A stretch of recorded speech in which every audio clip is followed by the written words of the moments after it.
3장 13절부터 17절까지 말씀 한 절씩 교독하고 우리 마지막 17절은 같이 읽도록 하겠습니다.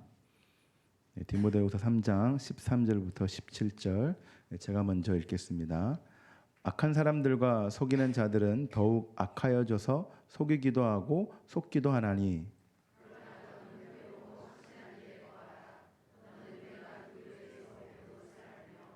또 어려서부터 성경을 알았나니 성경은 능히 너로 하여금 그리스도 예수 안에 있는 믿음으로 말미암아 구원에 이르는 지혜가 있게 하느니라.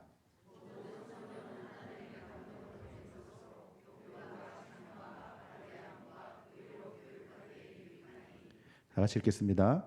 이는 하나님의 사람으로 온전하게 하며 모든 선한 일을 행할 능력을 갖추게 하려 함이라. 아멘. 네, 마지막 시간입니다. 우리 목사님 나오셔서 말세에 고통하는 때를 사는 성도들의 지혜, 성경 말씀을 전해주실 텐데요. 우리 좀 마지막이니까 인사를 좀 했으면 좋겠습니다. 좀 레트로한 감성이지만 예전처럼 우리 목사님 나오실 때 할렐루야라고 우리 같이 인사했으면 좋겠습니다. 어렵지 않죠? 그러니까 다 하셔야 라는 말씀입니다. 아시겠죠? 예, 우리 목사님 나오실 때 우리 할렐루야 하고 우리 외치겠습니다. 시작. 할렐루야.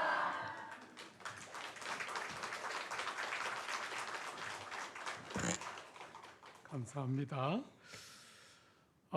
일부 예배 시간에 우리가 말세를 살고 있다. 예수님의 초림부터 재림까지의 시간을 말세라고 본다. 그렇게 했죠.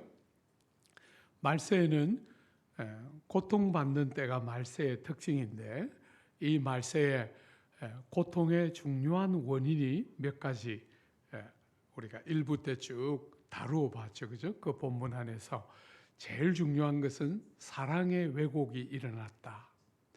여러분, 하나님이 우리에게 기대하는 사랑의 순서는 하나님이 1번이고 이웃들이 2번이고 우리가 제일 마지막에 있는 것인데 말세가 되니까 사람들이 그 순서를 바꾸어서 자기를 제일 사랑하고 이웃에게는 무관심하고 쌀쌀해지는 사랑의 왜곡, 이것이 말세의 큰 고통의 큰 원인 중에 하나이고 이렇게 사랑의 왜곡이 오기 때문에 너무나 많은 관계가 무너진다.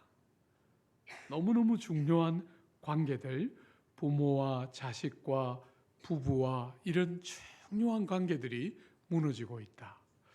사랑하는 여러분, 그렇게 관계들이 무너질 뿐 아니라 사람들은 자기를 바꾸거나 훈련하려고 하지 않는다. 자기를 바꾸고 자기를 훈련하면서 변화가 자기에서부터 일어나야 하는데 사람들이 자기를 바꾸려고 하지 않으면서 조급하고 남들을 향해서 끝없이 분노하는 그런 것이 말세의 몇 가지 특징들 중에 하나였어요. 사랑하는 여러분, 이런 시대를 어떻게 살아야 할까?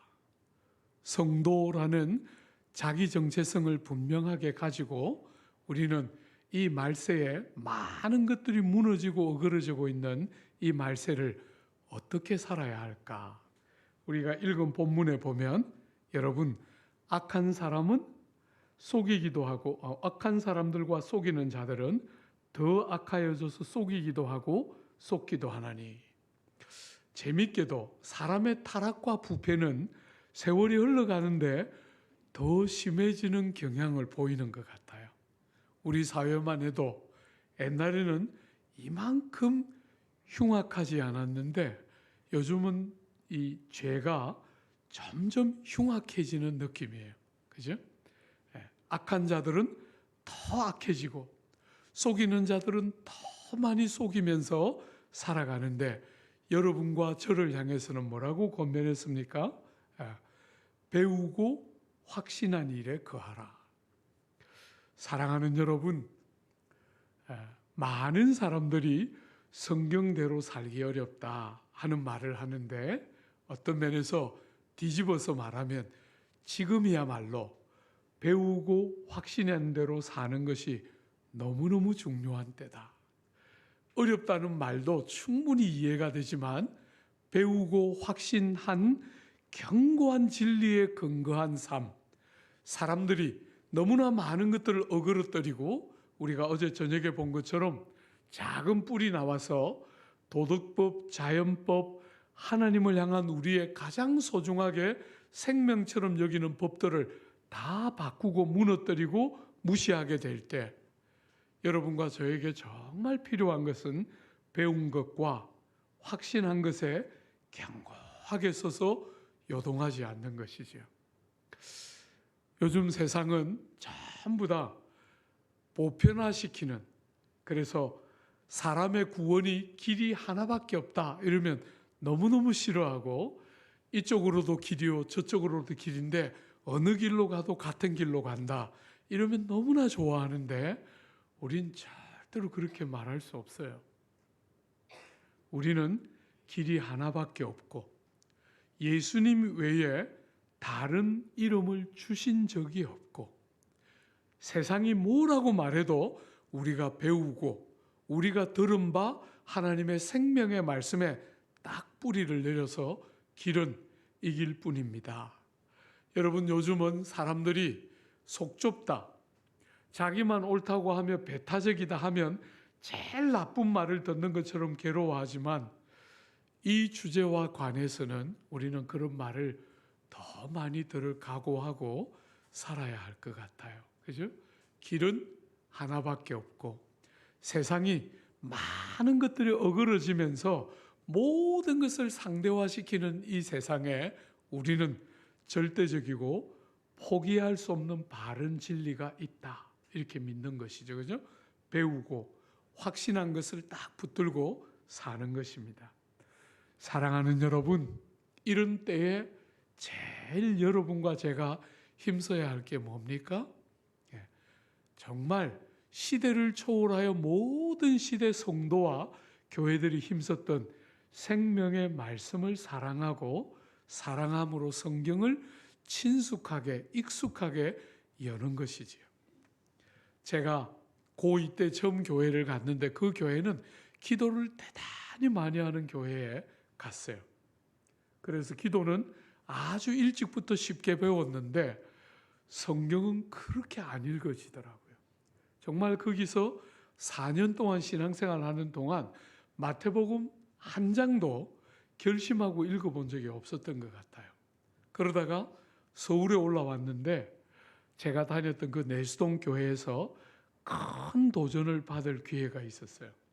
그래서 그때부터 대학을 다니면서 그때부터 본격적으로 성경을 하루에 2시간씩 결심하고 읽었어요.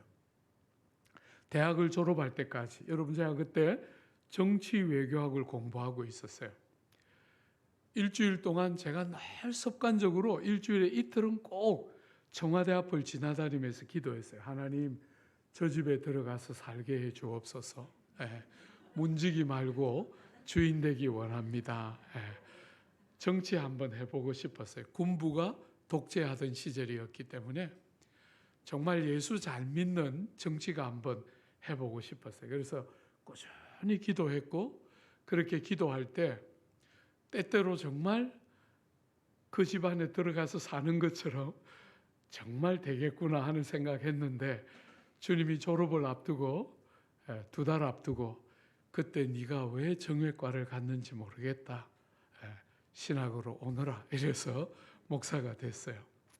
여러분, 그 정치 외교학을 공부할 때 깨닫고, 제가 큰 도전을 받아서 깨닫고 하루에 2시간씩 규칙적으로 성경을 보면서 졸업할 때까지 약 한 30독 조금 못하고 졸업을 했던 것 같아요.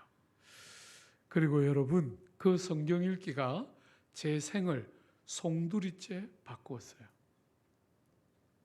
사랑하는 여러분, 많은 사람들이 신앙생활을 하는데 성경이 너무 멀어요. 성경을 가까이 하고 정말 성경 안에 다 있거든요. 여러분이 상상을 못하는 것까지 성경 안에 다 있어요. 그런데 많은 조국교회 성도들이 신앙생활 하면서 성경을 안 읽어요. 내가 성경 읽으면 우리 박 목사님 너무 힘들지 모른다 이러면서 절대로 성경 안 읽고 주일날 와서 박 목사님 설교 듣는 것으로 성경 읽는 것은 대체해야지. 안 됩니다. 절대로 그러면 안 돼요. 성경을 여는 것은 이 마지막 때를 사는 여러분과 저의 지혜의 근원이요 능력의 문을 여는 거예요.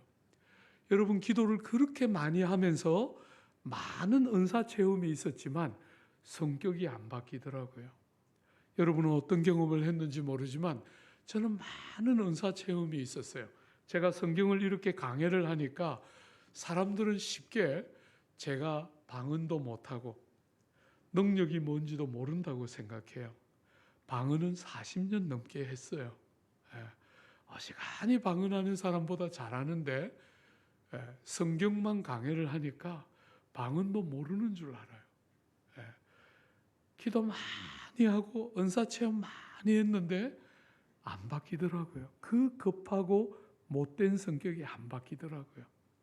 성경을 딱 열기 시작하니까 그 급한 성격, 그렇게 안 바뀌어서 그렇게 많이 울었던 제 삶에 약간씩 성품에 이렇게 요동하지 않는 견고함들이 생기기 시작해요. 특별히 미소. 여러분 제가 예수 믿기 전에 고등학교 다닐 때까지 친구들이 저를 사무라이 이렇게 불렀어요. 사무라이. 대학을 졸업할 때 고향에 내려가서 친구들 만났는데 친한 친구 중에 하나가 너 예수 믿고 사람 완전히 망쳤다. 그게 무슨 말이냐? 그러니까 예수 믿기 전에 제 눈이 볼만했다는 거예요. 사무라이니까 그죠? 눈에 뭐가 반짝거렸다는 거예요. 그런데 예수 믿더니 허리멍텅해졌다는 거예요. 저거들 보기에는 허리멍텅해졌겠지만 저는 정말 돌아가고 싶지 않아요. 성경을 통해서 주님을 만났을 때 찾아왔던 평화, 그 평강이 제 영혼 속에 딱 왔을 때 미소가 제 인생을 바꾸어 내면서 위로와 기쁨이 무엇인지가 비로소 경험되기 시작했기 때문에 옛날같이 눈 살아있는 거 안 하고 싶어요. 허리멍텅해도 되니까. 사랑하는 여러분, 희락과 기쁨을 잃어가는 세상에 옛날에 우리가 생각해봐요. 우리는 이것저것 계산하고 따지고 안 살았지만 좀 미련하고 어리석게 살았지만 우리 영혼에 기쁨이 있었잖아요. 그죠? 많이 손해보며 살았지만 감격이 있었어요. 지금은 많은 사람들이 손해 안 보고 계산하고 따지고 사는데 기쁨을 정말 많이 잃어가는 것 같아요. 사랑하는 여러분, 성경을 열어야 성경이 여러분들에게 열려서 보이고 들리기 시작해야 비로소 예수 믿는 것 같이 사는 게 뭔지를 경험하게 돼요. 세상이 다른 눈으로 보이고 다르게 해석되고 많은 사람들에게 다양한 이야기를 들어도 요동할 수 없는, 빼앗길 수 없는 그분과 나만의 비밀 같은 빼앗길 수 없는 희락과 기쁨이 뭔지를 가지고 이 아픔 많은 세상을 사는데도 희락과 기쁨을 빼앗기지 않는 삶을 사는 힘은 성경으로부터 오는 것이에요. 목회를 하는데 선수들이 한 번씩 등장했어요. 정말 어쩌면 그렇게 나를 위해서 기가 막힌 사람을 하나님이 한 번씩 붙여주는데 되게 많이 어려웠어요. 그때 참 많이 울었는데 재밌는 것은 성경을 딱 열면 희한하게 한 번도 생각해보지 않은 방식으로 문제를 생각하게 돼요. 아무리 생각해봐도 용서하고 싶지 않고 너무 억울하고 분하고 뭔가를 이렇게 설득하고 납득되도록 말을 해야 될 것 같은데 성경을 딱 열면 다른 생각이 나요. 그러니까 어떤 면에서 억울하고 마음 다치는 순간들이 때로 있을 때도 그분이 아시는구나 하는 생각이 딱 들면 지나갈 수 있는 거죠. 그죠? 지나갈 수 있는. 사랑하는 여러분, 마지막 때를 사는 성도의 제일 중요한 경건의 습관 중에 하나는 성경을 여는 것이에요. 여러분 성경을 열 때 어떤 일이 여러분에게 있습니까? 한번 보십시오. 여러분 15절에 어려서부터 성경을 알았나니 성경은 능히 너로 하여금 그리스도 예수 안에 있는 믿음으로 말미암아 구원에 이르는 지혜가 있게 하느니라. 성경은 능히, 나중에 우리가 제일 마지막 17절 볼 때 능력이 있게 하느니라 이렇게 말하는데 앞에 15절에도 능히, 그죠? 성경 안에는 사람으로 하여금 죄로 말미암아 죽어서 무능한 상태로 있는 사람으로 하여금 능히 구원에 들어가게 하는 능력을 공급해서 영혼들이 살아나고 거듭나는 일을 성경이 한다는 거예요. 너무 놀라운 것은 사랑하는 여러분, 하나님의 은혜의 성령은 주되고 우선적으로 말씀을 가지고 역사하세요. 성령이 하시는 제일 중요한 일은 뭐냐면 진리의 말씀을 적용시켜 주는 거예요. 여러분과 저의 인격과 삶에 적용시켜서 이 말씀이 머리를 둘러서 빠져나가게 하는 게 아니라 여러분의 가슴에, 여러분의 삶의 제일 중심인 마음에 말씀이 이렇게 탁 와닿도록 적용되도록 하는 것이 성령이 하시는 가장 중요한 사역 중에 하나예요. 여러분이 성경을 읽다 보면 정말 기가 막히게 여러분의 삶의 현장이 말씀에 의해서 해석되는 것을 보게 돼요. 그죠? 여러분이 지금 경험하고 지나가는 아픔과 질고를 하나님이 성경을 통해서 재해석해 주는 것을 경험해요. 정말 아픈 순간들이 인생살이에 많이 있는데 성경을 딱 열면 전혀 다른 생각이 드는데 저는 오랫동안 내가 하나님 앞에 기도하고 하나님 앞에 성경을 읽으니까 그냥 막연히 좋은 생각이 드는 거라고 여겼어요. 이만큼 삶을 흐르고 나니까 그게 성도에게 현실이라는 것을 알겠어요. 좋은 생각이 드는 그것이 이상적인 것이 아니고 그 좋은 생각이 하나님으로 말미암아 우리의 삶에 와서 우리를 정말 그렇게 데려가세요. 그러니까 성경을 여는 것은 굉장히 중요한데 이 성경은 특별히 여러분과 저를 구원에 이르게 하는 능력, 지혜를 열어준다는 거예요. 사랑하는 여러분, 신앙생활을 오래 하지만 구원과 관계없는 사람이 있을 수 있다는 거예요. 생명이 없으면 그건 기독교가 아니에요. 기독교의 생명은 생명 안으로 들어오는 것이거든요. 니고데모에게 예수님 말씀하셨잖아요. 니고데모야, 네가 한 번 더 태어나지 않으면, 엄마의 모태에서 태어난 것처럼 성령으로 한 번 더 태어나지 않으면 하나님 나라를 들어갈 수 없고 하나님 나라를 볼 수 없다. 여러분, 볼 수 없다는 말이 무슨 말이에요? 눈으로 볼 수 없다는 것도 있겠지만 깨닫지 못한다는 거잖아요. 아무리 들어도 못 깨닫는다는 거예요. 보는데 안 보인다는 거예요. 여러분, 나이를 자꾸 먹으면서 참 기쁜 것은 사람들이 보고 싶은 것만 보는구나 하는 걸 깨닫게 돼요.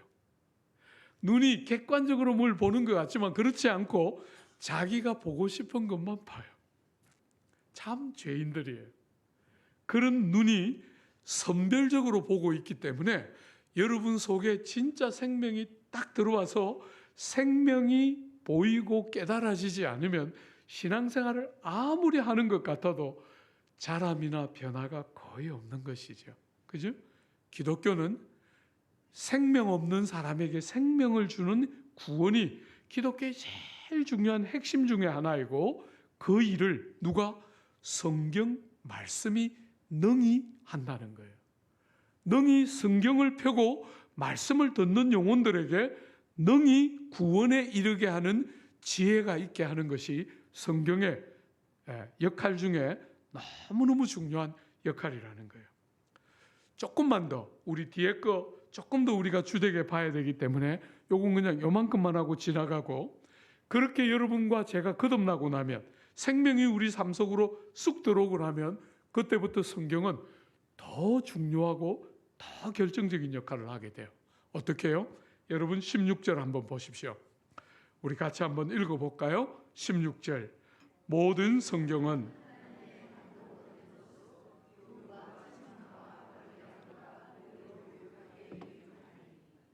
여러분이 어릴 때부터 굉장히 많이 익숙해진 본문이죠. 그죠? 성경은 네 가지 영역에서 유익하다. 이렇게 말했어요. 여러분들이 그냥 쭉 읽을 때 한글 성경은 이렇게 되어 있지만 원문에는 전치사가 네 군데 다 들어가 있어요. 말하자면 모든 성경은 하나님의 감동으로 되어 있어서 교훈하기에 거기에 전치사가 들어가 있어요. 교훈 앞에 전치사 프로스라는 전치사가 들어가 있고 책망과 할 때 거기 또 전치사가 들어가 있어요. 바르게 함과 거기 또 전치사가 들어가 있고 의로 교육하기에 거기 또 전치사가 들어가 있어요. 네 군데를 다 전치사를 넣어서 여러분과 제가 그렇게 읽기를 원하는 거예요. 그죠? 보통은 전치사가 한 군데만 들어가고 나머지 명사 네 개가 쭉 반복되어서 다 그 전치사가 받는 것처럼 대부분의 영어나 외국어들이 그렇게 되어 있는데 요 지금 원문은 전치사 네 개를 각 네 군데 다 넣어놨어요. 같은 전치사를. 여러분이 읽을 때 내 영역의 유익을 똑같이 소중하게 여기며 다루라는 거죠. 성경은 성도가 된 여러분과 저에게 첫 번째로 우리가 믿는 진리가 무엇인지를 교훈해요. 여러분 많은 성도들을 제가 이렇게 보면 성도들이 성경을 열어서 사람들을 가르치는 것은 목사만 하는 일인 줄 알아요. 성경은 여러분의 전공책입니다. 목사들을 위한 책이 절대로 아니에요. 여러분의 사랑하는 아들과 딸들이 질문할 때 여러분이 본문을 열어서 자녀들을 권면할 수 있도록 그렇게 신앙생활을 해야 여러분이 제대로 하는 거예요. 제가 우리 남서울교회 교우들에게 늘 요구하는 거예요. 나는 여러분들이 요리 감별사가 되기를 원치 않고 이 요리는 참 맛있다. 저건 좀 짜다. 이렇게 말하는 요리 감별사가 되기를 원치 않고 나는 여러분들이 요리사가 되기를 원한다. 늘 제가 우리 성도들에게 하는 이야기예요. 생명의 말씀을 열어서 사람들에게 가르칠 수 있는 사람. 그게 제가 우리 남서울에서 성도들을 양육할 때 하는 핵심이에요. 저는 성도들이 자라서 말씀을 딱 열어서 사람들을 가르칠 수 있는 사람이 되도록 영혼들을 양육하기를 원해요. 그래서 끝없이 성도들에게 성경에 가까워지도록 끝없이 가르치고 요구해요. 아까 우리 2부 예배 때 우리 목사님 앞에 나와서 강구할 때 성도들에게 1년에 한 번은 성경 읽어야 한다 이렇게 강구하셨는데 저는 절대로 그렇게 안 해요. 나는 여러분들이 1년에 성경 한 번 읽는 거 견딜 수 없다. 그렇게 살면 안 된다. 적어도 2번 이상은 읽어야 된다. 제가 늘 우리 성도들에게 하는 말이에요.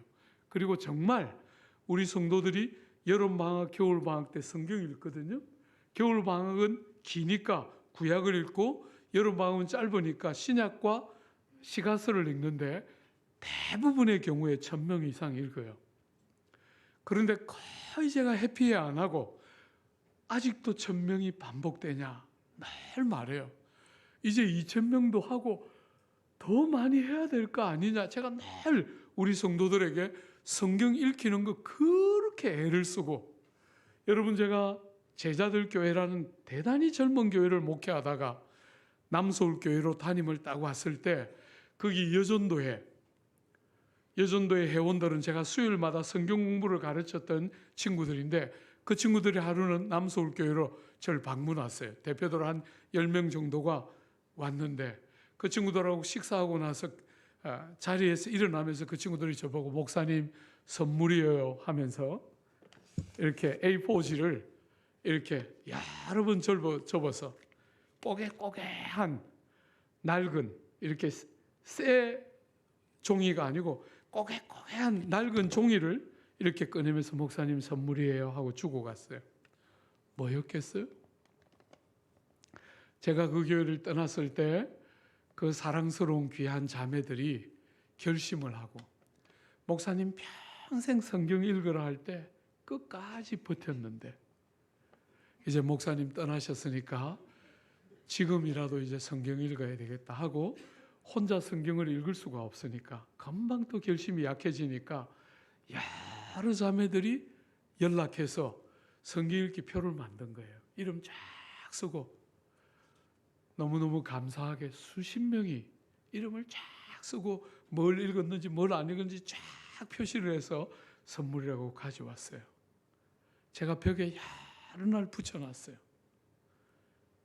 사랑하는 여러분, 하나님의 이 귀한 말씀을 여러분이 열 때 이 귀한 말씀이 여러분에게 어떤 역할을 합니까? 제일 먼저 여러분이 뭘 믿는지, 여러분이 믿는 바를 정확하게 깨닫도록 도와서 누군가를 여러분이 믿고 깨닫는 바를 가지고 영혼을 돕고 섬길 수 있는 사람이 되게 하는 거예요. 그렇게 제가 하루에 2시간씩 성경 읽기로 결심하고 딱 성경을 읽었을 때 매번 그랬던 것은 아니지만 한 번씩 말씀이 부딪혀 왔어요. 가슴에.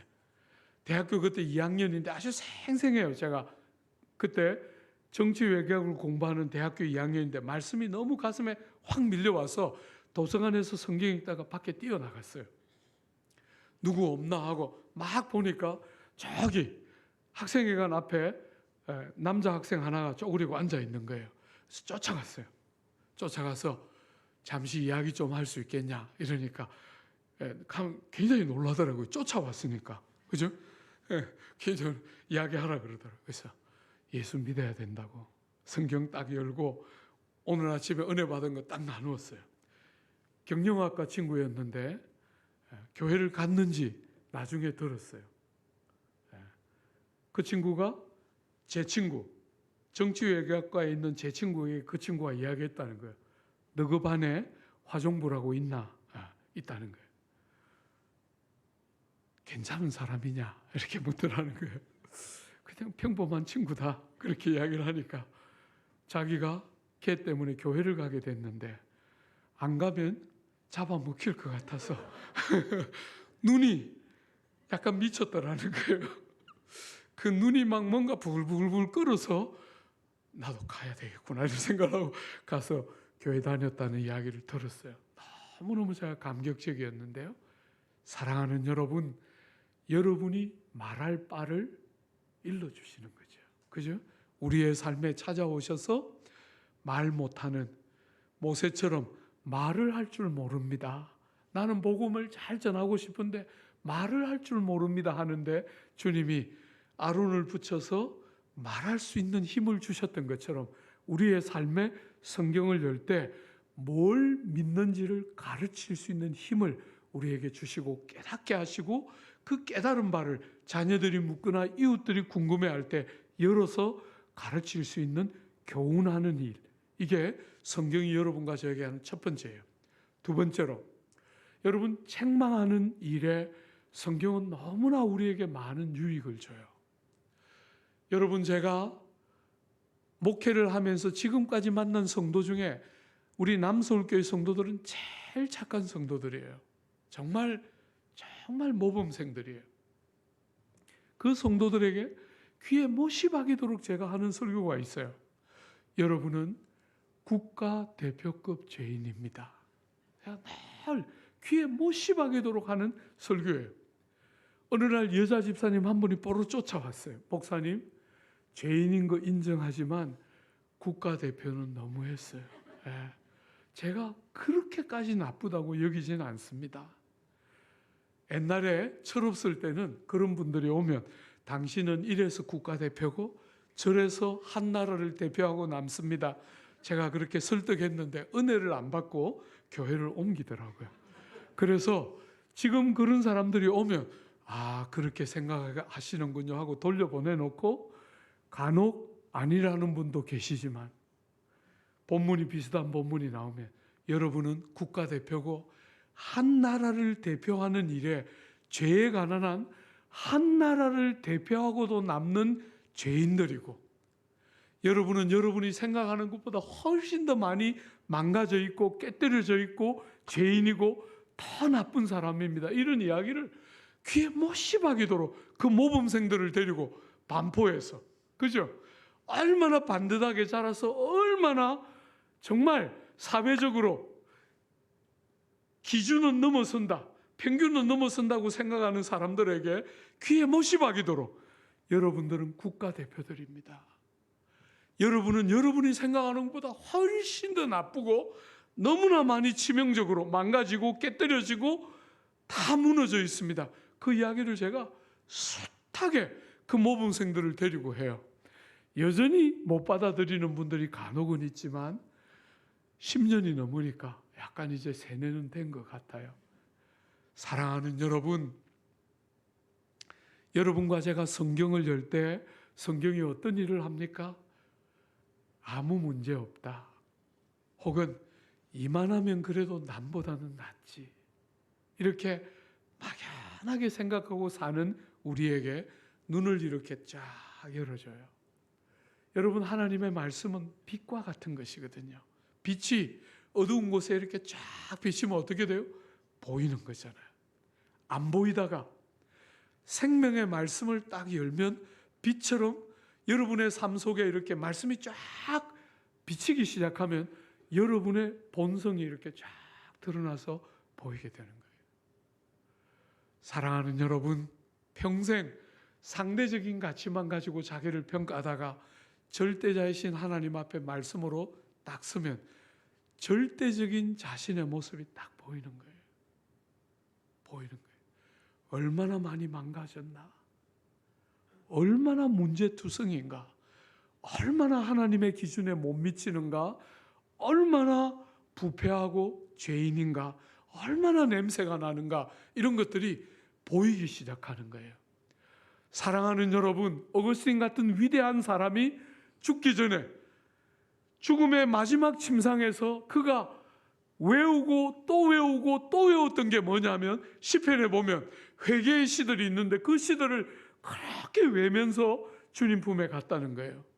여러분, 제가 어거스틴으로 석사 논문을 썼는데 그런 기사들은 굉장히 낙심이 됐어요. 그때 제 나이 33이었는데 전혀 어거스틴을 깨닫지를 못한 거죠. 왜 구원의 확신이 없었을까?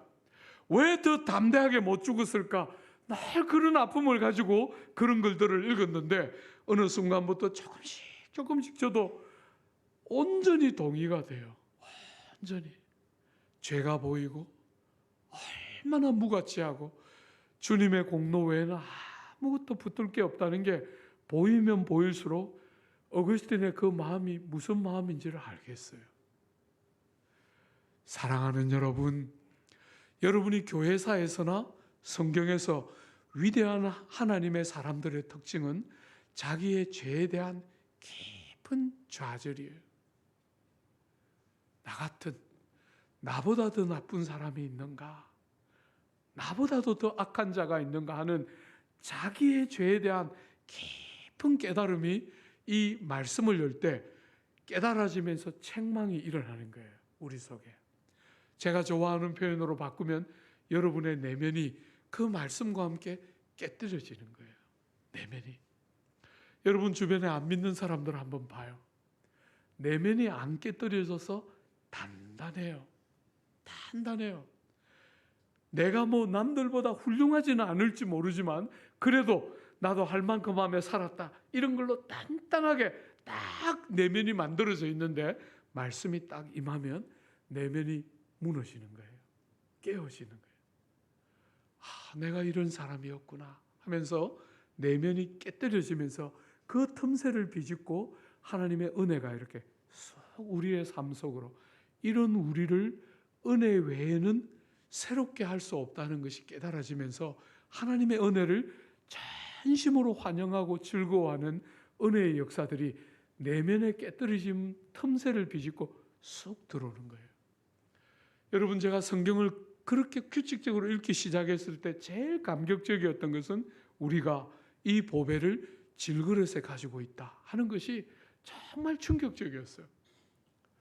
여러분, 너무너무 귀한 그 보배가 금그릇에 담겨 있어야 할 거 아니에요. 그죠? 은그릇에 담겨 있어야 할 거 아니에요. 그 보배가 보배처럼 어울리는 그릇에 담겨 있어야 할 것 같은데 성경은 그렇게 말하지 않더라고요. 그 귀한 보배가 질그릇에 담겨 있는 거예요. 너무너무 충격적이었어, 그 표현이. 그리고 조금씩 왜 내가 이렇게 엉터리고 왜 내가 이렇게 모자라는지 그렇게 많이 울던 시절에 그 본문이 너무나 감격스럽게 와닿았어요. 여러분, 질그릇이니까 어떻습니까? 금이 쉽게 가고 가치가 없고 깨어지고 그 끝없는 좋은 그릇에 비하면 질그릇은 정말 가치 없고 쉽게 깨뜨려지는 그릇인데 어느 날 이렇게 보이더라고요. 그 질그릇 속에 보화가 들어있는데 쉽게 깨어지고 쉽게 검가고 아무짝에도 쓸모없는, 도저히 그 보화와 너무 안 어울린다 이렇게 생각했는데 희한하게 어느 날 다른 눈이 딱 열리면서 그 보화가 질그릇 안에 있으니까 어떻게 됩니까? 보물이 하나도 왜곡됨이 없이 깨뜨려진 틈새를 비집고 보물의 그 빛깔, 아름다운 빛깔이 쫙 바깥으로 퍼져나가는 어떤 느낌들이 딱 들었을 때, 아, 질그릇이라도 되는구나. 금그릇이야 어울리고 은그릇이어야 뭔가 좀 그렇게 함직하다고 늘 생각하면서 좌절했는데 질그릇도 되는구나. 이렇게 깨어진 틈새로 아무런 왜곡도 없이 그 속에 든 보화의 아름다움과 영화로움과 존귀가 쫙 아무 왜곡도 없이 나간다는 게 깨달아졌을 때 얼마나 이렇게 보잘것없고 이렇게 허물 많다는 것이 감추고 싶기만 한 것이 아니라 어느 날 그 은혜의 부요함들이 딱 누려지니까, 야, 이렇게 보잘것없는 것이 얼마나 큰 기쁨의 제목으로 바뀌는지. 그래서 바울이 고린도후서에 말하기를 내가 부득불 자랑하거니와 약한 것과 실패와 핍박과 고난과 모자라는 것들을 자랑하겠다는 거예요. 왜? 약할 그때가 하나님의 능력이 내 안에서 강해지는 때이기 때문에. 참 측량할 수 없는 다름이 은혜의 역사 안에 있는 것이죠. 그죠? 책망이 오면 깨뜨려짐이 일어나고 깨뜨려지면 뉘우치고 돌이키는 일들이 일어나는 거잖아요. 죄 많은 우리가, 늘 평생을 죄의 습관을 따라 살던 우리가 뉘우치고 돌이키는 삶의 회복과 다름이 시작되는 거예요. 그죠? 책망하기에 유익하고, 세 번째, 바르게 하기에 유익하고. 여러분이 바르게 한다 하는 요 말은 세 가지 개념이 핵심이에요. 첫 번째로 바르게 하는 거니까 교정, 그죠? 두 번째로 그렇게 교정해서 회복. 세 번째로 교정과 회복이 일어나면 정상적인 자람과 성장과 변화. 이 세 단어가 합쳐져 있는 것이 바르게 하다라는 말의 핵심이에요. 생명의 말씀이 여러분과 저에게 죄만 깨닫게 하는 게 아니라 우리를 깨뜨리면서 우리의 내면을 뉘우치고 돌이키게만 하는 것이 아니라 우리를 교정시켜서 원래 어긋나 있던 뼈가, 있어야 될 자리에 있어야 했던 뼈가 제자리를 찾으면서 교정되면서 사랑하는 여러분, 회복이 일어나고 건강한 성장이 일어나는 거예요. 오늘 조국교회에서 많은 사람들이, 제가 이렇게 다녀보면 많은 사람들이 저보고 말해요. 목사님, 정말 안 바뀌어요. 정말 변하고 싶은데 너무 안 바뀌어요. 이런 이야기를 성도들이 하는데 오늘 본문을 가지고 그거에 대한 대답을 하면 뭐라고 말할 수 있겠어요? 성경을 열면 된다는 거예요. 성경은 닫아놓고 이건 목사님의 전공책이니까 나는 주일날 이것을 들고서 옆에 끼고 일주일 내도록 위에만 올려놨기 때문에 묻은 이 먼지들 다 털고 이걸 이렇게 끼고 딱 이렇게 끼고 예배당에 갈 때만 쓰는 거지. 이건 절대로 열면 안 돼. 사랑하는 여러분, 그렇게 하지 않고 이 귀한 하나님의 말씀을 여러분이 열 때 여러분 안에 제대로 된 교정과 회복과 형용할 수 없는 자람과 존귀가 일어나는 거예요.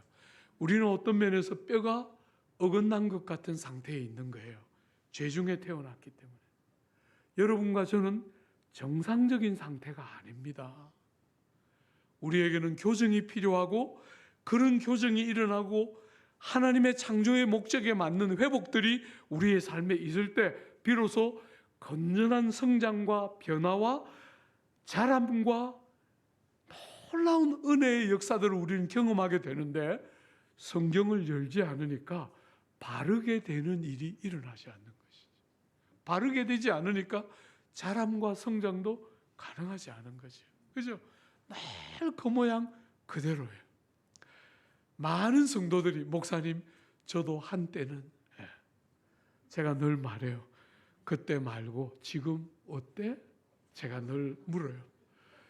저는 우리 성도들 갈굽니다.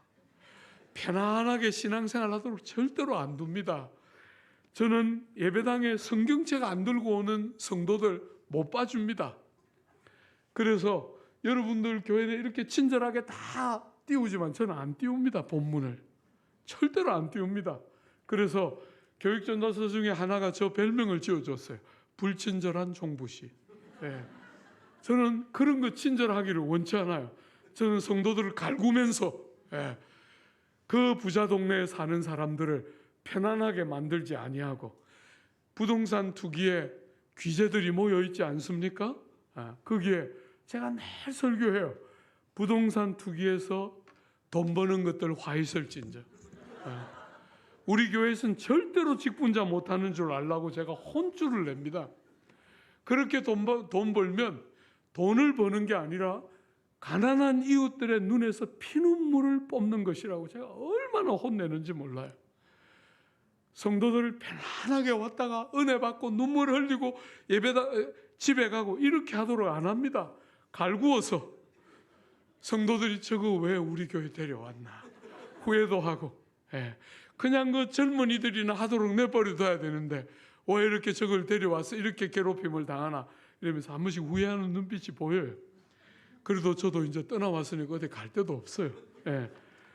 사랑하는 여러분, 여러분과 제가 그 받은 책망을 가지고 그 받은 책망을 책망으로만 끝나지 않고 바르게 하시는 생명의 말씀의 도움을 경험하면서 우리에게 교정과 회복과 자람과 성숙과 변화가 오게 되는 것이 성경이 우리에게 유익하게 하는 일이라는 거예요. 그래서 뭘 기대합니까?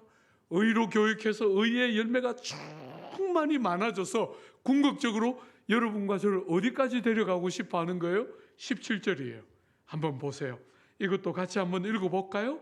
이는 하나님의 사람으로 온전하게 하며 모든 선한 일을 행할 능력을 갖추게 하려 함이라.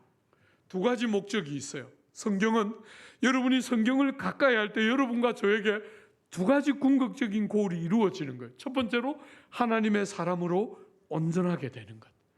여러분, 우리는 정말 평범하고 때때로 남들보다 못한 많은 부분을 갖고 사는 사람들이지만 말씀이 우리의 삶에 열리기 시작하고 찾아오기 시작하면 비로소 하나님의 이름으로 일컫는 온전한 하나님의 사람. 여러분, 성도가 되니까 얼마나 요구 조건이 많아요. 여러분이 예수 안 믿었으면 고민 안 해도 되는 주제를 우리는 성도로서 많은 고민과 다른 사람들에 대한 배려와 이런 것들을 많이 하면서 사는데 한 번씩 가랭이가 찢어지는 것 같은 어려움들이 있잖아요. 그죠? 그런데 오늘 성경은 우리를 그런 많은 요구를 받는 성도들이 하나님의 사람으로서 온전하게 그 모든 요구를 감당할 수 있는 사람이 되도록 우리를 구비시켜 주는 게 말씀이 하는 궁극적인 우리를 데려가는 지점이라. 여러분의 능력은 안 될 수 있어요. 우리는 한계가 있고 많은 제약이 있지만 성경은 능치 못함이 없어요. 말씀으로 이 엄청난 우주와 천지와 만물을 만드신 그분이 그 귀한 말씀을 가지고 우리를 하나님의 사람으로 온전케 한다. 그래서 모든 요구들을 넉넉히 감당할 사람이 되도록 우리를 빚어내는 거예요. 이게 첫 번째 궁극적인 것. 두 번째는 뭡니까? 모든 선한 일을 하기에 모든 선한 일을 행할 능력을 갖추게 하다. 여러분 여기 앞에 나오는 온전하게 하다는 단어와 갖추게 하다는 단어가 어근이 똑같은 어근이에요. 그래서 어떤 학자들은 이 갖추게 하다를 더 온전하게 하다라고 번역하기도 해요. 앞에 이미 온전하게 하다가 나왔죠. 그런데 이 온전하게 하다와 이 온전하게 하다는 균형을 맞추어서 온전하게 하다 이런 뜻이라면, 이 뒤에 나오는 갖추게 하다는 뭔가 결핍되어 있고 모자라는 부분을 다 채워서 온전하게 하다 이런 뜻이에요. 그러니까 더 온전하게 하다, 이렇게 어떤 학자들이 번역하는 단어예요. 사랑하는 여러분, 모든 선한 일을 하기에 더 온전해진 성도가 되도록 능력을 갖추게 한다는 거예요. 여러분, 능력이 뭡니까? 성경이 말하는 능력이 뭐지요? 한 번씩 저보고, 저를 사랑하는 사람들이 옛날에 교육전도사 20대 30대 이럴 때 저보고 이야기했어요. 아이 목사님 성경 하는데 그럴 필요 없어요. 기도원에 가서 나무 한 3뿌리 뽑고 내려오면 능력 받아가지고 막 이렇게 하면 막 병 낫고 그러면 목회 그냥 끝이에요 목사님. 예. 여러분, 한 번도 그런 길 가고 싶지 않았어요. 왜? 능력 받아서 병은 고치는지 모르는데 나쁜 짓 성격은 못 고쳐요. 그런 사람 제가 수락하게 봤어요. 여러분, 그게 샤머니즘이잖아요. 자기는 안 바뀌고 원하는 것을 얻는 것, 그게 샤머니즘이 원하는 건데 기독교는 그런 종교가 아니에요. 기독교는 여러분이 원하는 것을 얻기 전에 여러분의 변화가 핵심이에요. 여러분이 변화되지 않고 원하는 것을 얻으면, 여러분이 안 바뀌면서 뭐가 잘 되면 그건 정말 불행한 거예요. 사랑하는 여러분, 기독교는 절대로 그런 면에서 여러분들에게 아첨하지 않아요. 여러분들의 변화를 촉구해요. 여러분과 제가 어떻게 변화되는, 다른 사람들을 위하여 선을 행하는 모든 능력을 구비한 사람이 되기를 성경은 비전해요. 여러분이 속해 있는 고신이나 제가 속한 합동은 은혜로 말미암는 구원을 믿기 때문에 적지 않은 성도들이 혼돈해요.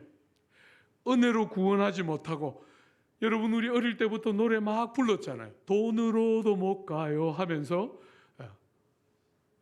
선행으로도 못 간다고 우리 늘 그렇게 노래했기 때문에 구원과 혹은 기독교 신앙생활과 선행은 관계없는 것처럼 생각해요. 그렇지 않아요. 사랑하는 여러분, 여러분이 선행을 조건으로 해서 하나님의 백성이 되고 천국 가는 건 불가능해요. 여러분과 저는 국가대표들이기 때문에 절대로 선을 조건으로 해서 천국 가는 것은 불가능해요. 근데 은혜로 자격 없는 우리를 예수께서 건져 놓으면, 생명 안으로 불러서 생명을 얻곤 하면 그때부터 뭐가 있어요? 선한 일이라는 열매가 나오게 돼요. 우리 예수께서 산상설교를 마쳤을 때 사람들이 이렇게 말했어요. 주님, 내가 주님의 이름으로 권능을 행했습니다. 내가 주님의 이름으로 선지자 노릇을 했습니다. 내가 주님의 이름으로 이것저것을 했습니다. 이렇게 말할 때 주님이 내가 너희를 도무지 알지 못하니 행악을 하는 자들아 내게서 물러가라, 이렇게 말씀하셨어요. 그리고 뭐라 그러셨지요? 열매로 나무를 알리라. 열매가 뭡니까? 여러분과 제가 생명이 있으면, 예수 생명 안으로 들어왔으면 반드시 생명이 있는 것은 반드시 열매를 맺히는 거잖아요. 그죠?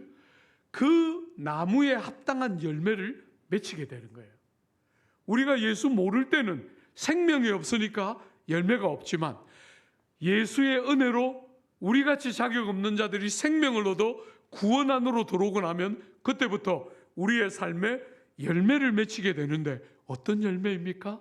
선을 행하는 많은 이웃들이 나보다 더 귀한 존재로 여겨지면서 그들의 삶의 복락을 기대하는 선을 행하는 백성들이 많이 나오는 것, 이것이 기독교 구원의 궁극적인 골 중에 하나인 거예요.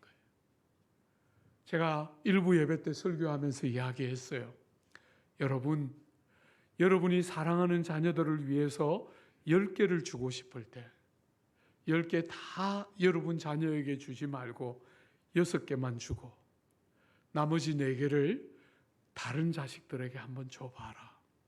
조국 사회가 어떤 일이 일어날지 우리가 한번 보자. 내 자식, 내가 땀 흘려서 번 거 내 자식에게 내가 원하는 대로 쓰겠다. 이게 지난 30년의 이야기였다면 이제는 코로나를 거치면서 우리가 교훈을 받고 하나님이 뭘 원하는지를 충분히 배운 우리는 더 이상 그렇게 말하지 않고 내가 10개 다 주고 싶지만 내 자식에게 6개만 주고 부모의 도리로서 어쩔 수 없이 6개는 줘야 하니까 주고 나머지 4개 남의 자식들에게 내 이름이 걸려있는 그 어떤 사람에게가 아니라 나와 아무 관계 없지만 주님 때문에 은혜로 거전받은 것이기 때문에 주님이 기뻐하는 선한 행위인 줄 알기 때문에 힘을 다해서 남의 자녀들의 아픔과 눈물을 만져내는 선한 일을 행하는 능력을 갖추는 것. 사랑하는 여러분, 여러분의 삶에 말씀 사랑함으로 이런 많은 복된 유익과 많은 열매들이 여러분의 생에 맺혀지고 드러나는 복된 생이 되게 해주시기를 기대하고 축복합니다. 같이 한번 기도할까요? 주님, 사람의 모든 강인해 보이는 모습도 들의 풀과 같고 그 모든 아름다움도 들의 꽃에 불과하지만 주님의 생명의 말씀은 영원하다고 말씀하셨는데 이 귀한 말씀, 우리에게 생명을 주신 이 복된 말씀, 성도로서 평생을 살아가면서 사랑하고 가까이하며 더 즐겨 읽는 온 행복한 교회 교우들이 되도록 복 주시고 그런 과정을 거쳐 이 귀한 교회가 많은 주변의 사람들을 살리고 행복이 뭔지를 가르치고 유익과 헤아릴 수 없는 많은 덕과 선을 행하는 귀한 교회 되도록 복 주시고 은혜 나려 주옵소서. 예수님 이름으로 기도합니다. 아멘.